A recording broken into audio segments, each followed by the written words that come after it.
नमस्कार दोस्तों, उत्तर प्रदेश में 7 सीटों पर उपचुनाव हो रहे हैं। यहाँ पर दलित फैक्टर सबसे बड़ा है इस बार, चाहे वह भारतीय जनता पार्टी हो, समाजवादी पार्टी हो या बसपा, जो पहली बार कहा जा सकता है उपचुनाव में अपनी किस्मत आजमा रही है और प्रत्याशी उतार रही है। दलित वोटों के लिए सभी प्रत्याशियां और सभी पार्टियां कोशिश कर रही हैं। फिरोजाबाद में टुडला एक सीट है जहां पर समाज ने भी वहां पर यह सीट चैलेंजिंग इसलिए रही है कि भारतीय जनता पार्टी की सीट रही है। वहां से एसपी बघेल चुन करके यहां पर विधायक आए थे, फिर कैबिनेट मंत्री बने, फिर सांसद बने। अब पार्टी ने प्रेमपाल धनगर को टिकट दिया है, महाराज सिंह धनगर को समाजवादी पार्टी ने टिकट दिया है, संजीव चक को बीएसपी ने उतारा है, स्नेहलता बबली को कांग्रेस ने उतारा है। तो कुल कि यहाँ जो मुकाबला है वह त्रिकोणीय होता हुआ दिखाई दे रहा है। समाजवादी पार्टी के सर्वेश अंबेडकर जी हमारे साथ हैं, जो काफ़ी क्षेत्र का दौरा भी करते रहते हैं। उनसे हम कई मुद्दों पर बात करेंगे। सर्वेश जी, एक बड़ा सवाल यह है कि आपकी पार्टी तमाम दलित मुद्दों पर हितैषी होने का दावा करती है। क्या मुद्दे हैं आप लोगों के चुनाव में, इस बार उपचुनाव में?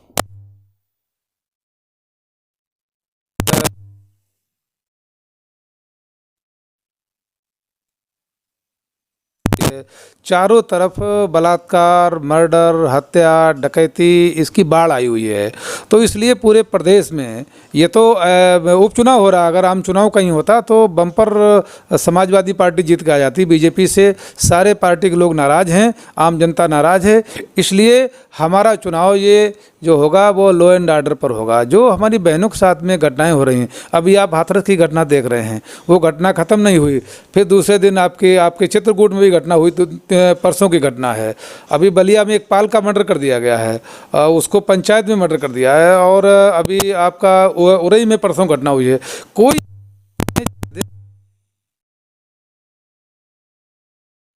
लेकिन सवाल यह है, केवल लॉ एंड ऑर्डर पे आप लोग चुनाव लड़ रहे हैं क्या इस बार?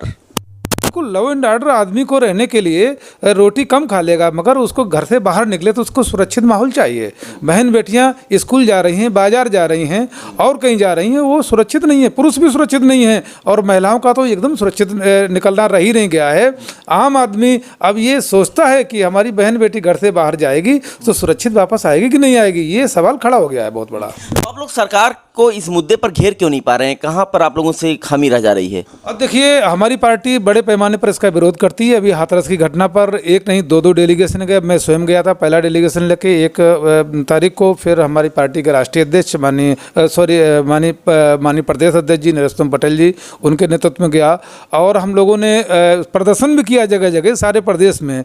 तो हमारे लोग इसमें चोटिल भी हुए, लाठियाँ खाई, पुलिस ने बेरहमी से इसको दमन करने की कोशिश की और इस मामले को इतना ज़्यादा विरोध किया।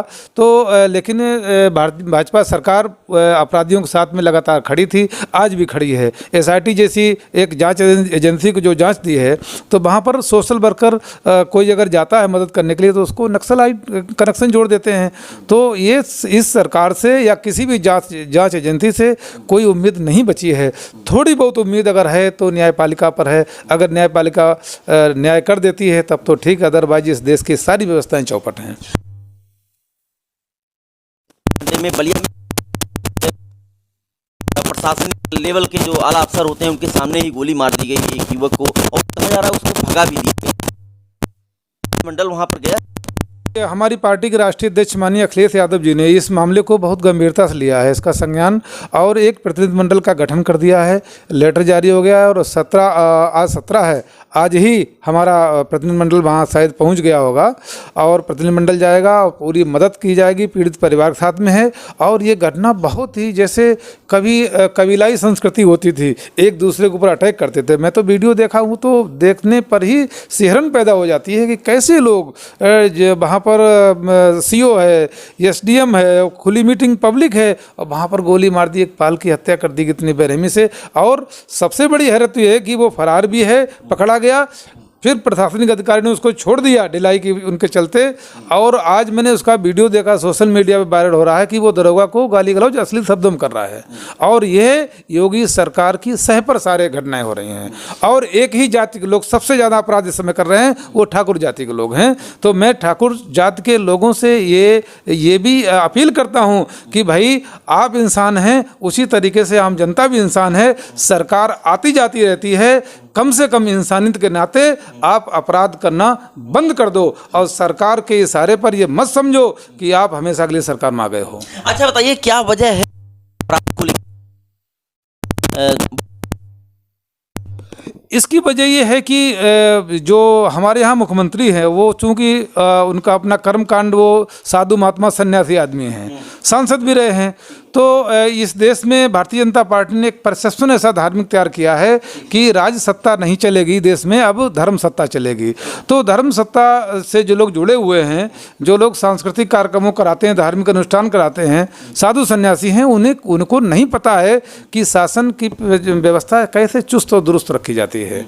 तो इसलिए उनका फेलुअर है। और दूसरा, स्वयं उत्तर प्रदेश के मुख्यमंत्री आपराधिक प्रवृत्ति के हैं। अगर इंडिया में कोई मिसाल मिलती है, कोई मुख्यमंत्री ने अपने मुकदमे ख़त्म किए हैं आपराधिक, तो वो हमारे उत्तर प्रदेश के मुख्यमंत्री माननीय योगी आदित्यनाथ जी ने अपने आपराधिक मुकदमे ख़त्म किए हैं।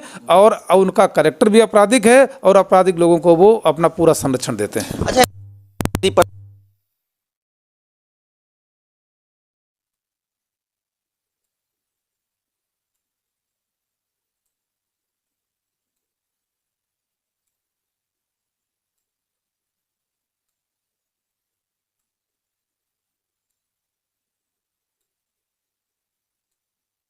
कैसे कर रहे हैं? दूसरी बात यह है कि मिशन शक्ति किस तरीके से अपराध।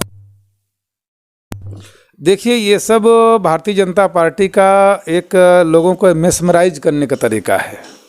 लोगों को झूठ बोल के शब्दों की जादूगरी भारतीय जनता पार्टी के पास में है।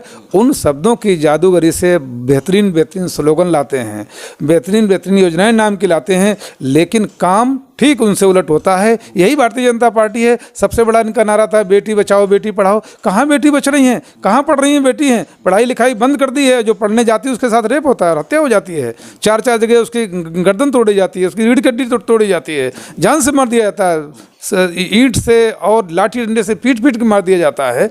तो ये भारतीय जनता पार्टी का मिशन है। जैसा वो मिशन फैले उससे वैसा ये भी है। कारबी कोतवाली में एक बड़ी घटना घटी है। 8 अक्टूबर को एक लड़की के साथ गैंगरेप हुआ और इसके बाद जब उस पर कार्रवाई नहीं पुलिस वालों ने की तो उसने 13 तारीख को खुदकुशी कर ली। आप क्या कहेंगे? और सरकार को इन सब मुद्दों पर भी क्यों नहीं ज्ञापन सौंपते हैं और राज्यपाल को क्यों नहीं सौंपते हैं? क्योंकि राज्यपाल को तो अगर मुख्यमंत्री तक आपकी पहुंच नहीं है तो राज्यपाल तक पहुंचिए। देखिए, राज्यपाल जो भारतीय जनता पार्टी के पिछली सरकार थी, जो समाजवादी पार्टी की सरकार, उस समय भी कुछ घटनाएं हुई। मैं ऐसा नहीं समाजवादी पार्टी का हूं तो मैं कह सकता हूं कि 100% रही, उस समय भी घटनाएं हुई। लेकिन जरा सी कहीं पर जुकाम हो जाता था किसी को तो राज्यपाल उसका संज्ञान लेता था, पत्र लिखता था, सीएम को बुलाता था। लेकिन आज तो पता ही नहीं कि राज्यपाल यूपी में है भी या नहीं है। इतनी बड़ी बड़ी घटनाएं हो रही हैं। चित्रकूट की घटना जिसका आप जिक्र कर रहे हैं, वो उस बेटी के साथ में मैं बहुत दुखी हूँ, परिवार दुखी है। हमारी पार्टी पूरी उस पीड़ित परिवार के साथ में है। बहुत दयनीय और दुखद घटना हुई है, उसके साथ गैंग रेप किया गया, उसकी कोई मदद नहीं हुई तो क्या करे? फिर सोसाइटी रास्ता बचता है। और मुझे लगता है कि किसी दिन ये प्रदेश या देश खड़ा ना हो जाए, सोसाइटी के ही रास्ते पर खड़ा हो जाए। क्योंकि हम आंदोलन करते हैं, हम अपनी आवाज़ उठाते हैं तो पुलिस के द्वारा लाठीचार्ज किया जाता है, गोलीबाजी की जाती है, गोलीबारी की जाती है। अब नहीं सुनने को मिलता कि आंसू गैस के गोले दागे, पानी की बौछार की पुलिस ने आंदोलनकारियों को भगाने के लिए, डिस्टर्ब करने के लिए। अब सीधी एक ही चर्चा मिलती है कि ना कहीं आंसू गैस, ना कहीं पानी के गोले, सीधा सीधा लाठीचार्ज, गोली चार्ज।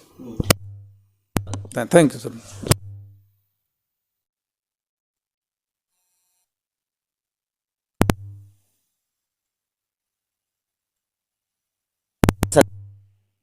से लेकर के जो सरकार हैं, नेता हैं, वह गैर कानूनी और कहा जा सकता है ऐसा बयान दे रहे हैं जिससे आम आदमी भी आहत है। सरकार के एक विधायक ने भी इस तरीके से माहौल पैदा किया है कि वो सीधे तौर पर कहते हैं कि अपराध को रोका नहीं जा सकता है, संस्कारों के द्वारा अपराध रुकेगा। और यही नहीं, जो बलिया में मामला हुआ है उसको लेकर के तो सरकार एकदम से कटघरे में इसलिए खड़ी हो गई है क्योंकि वहाँ पर तमाम अफसर मौजूद थे और वहाँ पर जो कुछ हुआ उसे रोकने में नाकाम ही नहीं रहे, बल्कि अपराधी को वहाँ से भगाया गया। चित्रकूट में भी जो कुछ हुआ है, एक लड़की जब इसलिए खुदकुशी कर लेती है कि जब उसके मामले की सुनवाई पुलिस नहीं करती करती है। ऐसे में जो चुनाव हो रहा है, उपचुनाव हालांकि सत्ता पक्ष का चुनाव माना जाता है, लेकिन कहीं न कहीं से ये मुद्दे उठेंगे और आम जनता के लिए भी भयावह स्थिति इसलिए पैदा हो रही है क्योंकि अगर सरकार अपराध रोकने में नाकाम है तो आम आदमी आखिर जीवन कैसे जिए और वह कहां पर शिकायत करे। कैमरामैन नदीम के साथ फर्क इंडिया के लिए अखिलेश कृष्ण मोहन।